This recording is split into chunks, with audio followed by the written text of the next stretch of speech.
12 दिसंबर शाम को 4:30 बजे लुधियाना पुलिस को जालंधर बाईपास रोड के पास मौजूद इंडो अमेरिकन होटल से एक कॉल आता है। होटल के कमरा नंबर 203 से एक लड़की की डेड बॉडी मिली है। पुलिस तुरंत मौके पर पहुंचती है। बॉडी जमीन पर पड़ी हुई थी। बॉडी पर कोई कपड़ा नहीं था। मुंह और नाक से खून निकल रहा था। वहीं बॉडी के पास जमीन पर एक कटर पड़ा हुआ था।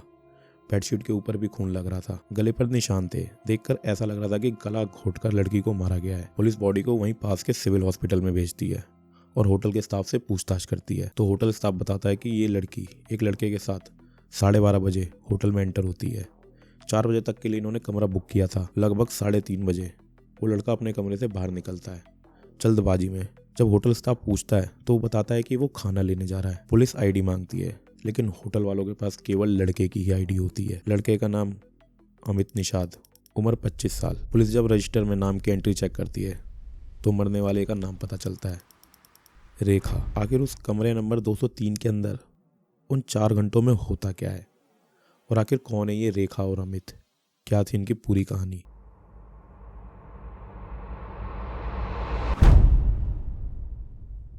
अमित और रेखा दोनों 2023 से एक दूसरे को जानते थे। रेखा एक नर्स थी और अमित कपड़ों से सजावट का सामान बनाता था। 2017 में रेखा के घर वाले रेखा की शादी करवा देते हैं।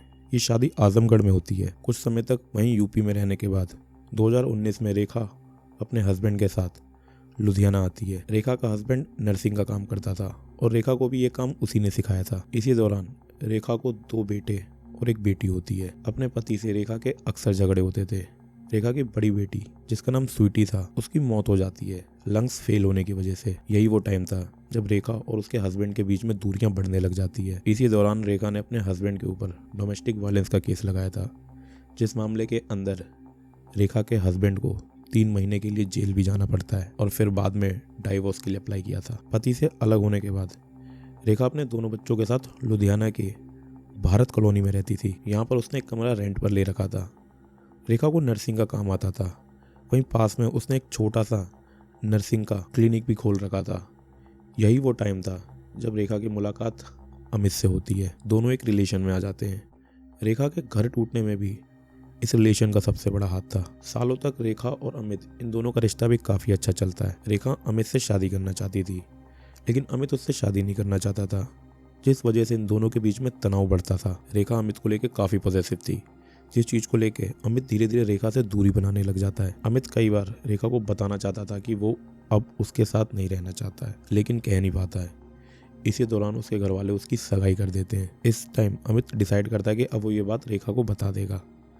रेखा और अमित 12 दिसंबर 2025 को लास्ट टाइम मिलने के लिए तैयार होते हैं। अमित रेखा को कॉल करता है और उसको जालंधर बाईपास पर बुलाता है। दोपहर के करीब 12 बजे अमित रेखा से जालंधर बाईपास पर मिलता है।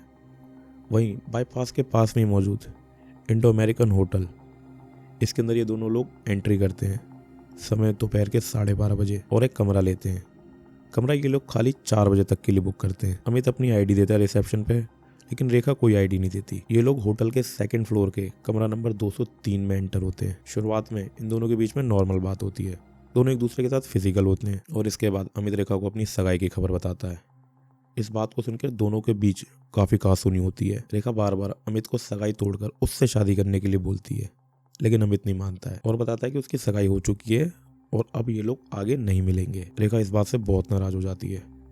वहीं टेबल पे एक कटर रखा हुआ था। ये कटर अमित का ही था। अमित सिलाई और कढ़ाई के काम के लिए कटर का इस्तेमाल करता था धागा काटने के लिए, और उस दिन भी ये कटर अपने साथ ही लेकर आता है और उसको कमरे में एंटर होते ही सीधे बेड के पास मौजूद टेबल पे रख देता है। रेखा उस कटर को उठाती है और अमित के ऊपर हमला करती है। अमित बचने की कोशिश करता है, लेकिन वो कटर अमित के प्राइवेट पार्ट पे लग जाता है। चोट गहरी होती है, खून बहने लग जाता है। रेखा फिर अमित पे हमला करती है।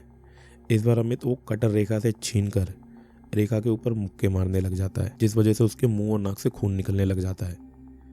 फिर वो रेखा को जमीन पे गिरा देता है और उसके बाद उसका गला दबाता है और तब तक दबाता है कि जब तक जान नहीं निकल जाती। रेखा को मारने के बाद अमित तुरंत अपने कपड़े पहनता है और होटल से बाहर निकलता है। इसी बीच होटल स्टाफ उससे पूछता है तो वो बहाना लगा देता है कि वो खाना लेने जा रहा है, लेकिन काफ़ी देर हो जाती है। जब अमित वापस नहीं आता होटल में, तो होटल स्टाफ उस कमरे की तरफ जाता है। दरवाजे को नॉक करते हैं, कोई जवाब नहीं आता। आवाज़ लगाते हैं, अंदर से कोई जवाब नहीं आता। गेट खुला होता है।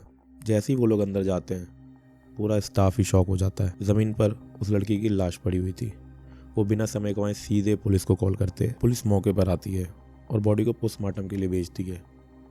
बेडशीट, कटर और फिंगरप्रिंट्स, इनको भी फॉरेंसिक के लिए भेजा जाता है। पुलिस सीसीटीवी और आधार से अमित को लोकेट करती है। अमित को पकड़ने के लिए पुलिस अमित के घर और कई ठिकानों पर छापा मारती है, लेकिन उनको अमित मिलता है एक हॉस्पिटल से। वहाँ से निकलने के बाद अमित सीधे चंडीगढ़ के सेक्टर 32 में जाता है, एक प्राइवेट क्लिनिक में अपना इलाज करवाने के लिए।